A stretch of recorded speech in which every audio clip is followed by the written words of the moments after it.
Here are the details that every American needs to know about this plan. First, if you are among the hundreds of millions of Americans who already have health insurance, nothing in this plan will require you or your employer to change the coverage of the doctor you have. Under this plan, it will be against the law for insurance companies to deny you coverage because of a pre-existing condition. As soon as I sign this bill, it will be against the law for insurance companies to drop your coverage when you get sick or water it down when you need it the most.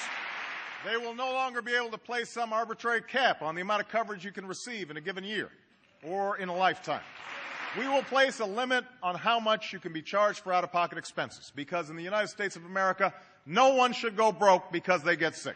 And insurance companies will be required to cover, with no extra charge, routine checkups and preventive care, like mammograms and colonoscopies, because there's no reason we shouldn't be catching diseases like breast cancer and colon cancer before they get worse. If you lose your job or you change your job, you'll be able to get coverage. If you strike out on your own and start a small business, you'll be able to get coverage.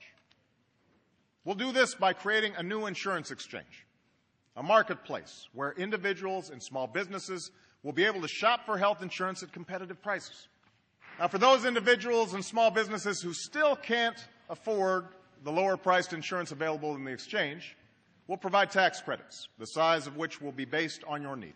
For those Americans who can't get insurance today because they have pre-existing medical conditions, we will immediately offer low-cost coverage that will protect you against financial ruin if you become seriously ill. This was a good idea when Senator John McCain proposed it in the campaign.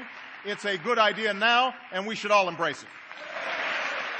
But an additional step we can take to keep insurance companies honest is by making a not-for-profit public option available in the insurance exchange. Let me be clear. It would only be an option for those who don't have insurance. No one would be forced to choose it. It would also keep pressure on private insurers to keep their policies affordable and treat their customers better. I will not sign a plan that adds one dime to our deficits, either now or in the future. We've estimated that most of this plan can be paid for by finding savings within the existing healthcare system, a system that is currently full of waste and abuse. The only thing this plan would eliminate is the hundreds of billions of dollars in waste and fraud, as well as unwarranted subsidies in Medicare that go to insurance companies. And we will also create an independent commission of doctors and medical experts charged with identifying more waste in the years ahead. These steps will ensure that you, America's seniors, get the benefits you've been promised.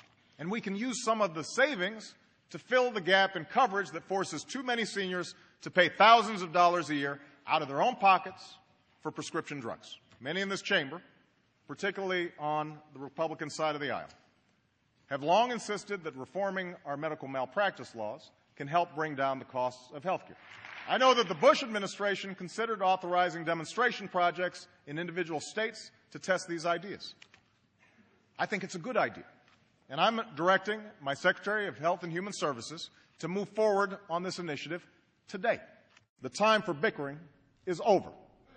The time for games has passed. Now is the season for action. Now is when we must bring the best ideas of both parties together and show the American people that we can still do what we were sent here to do. Now is the time to deliver on health care.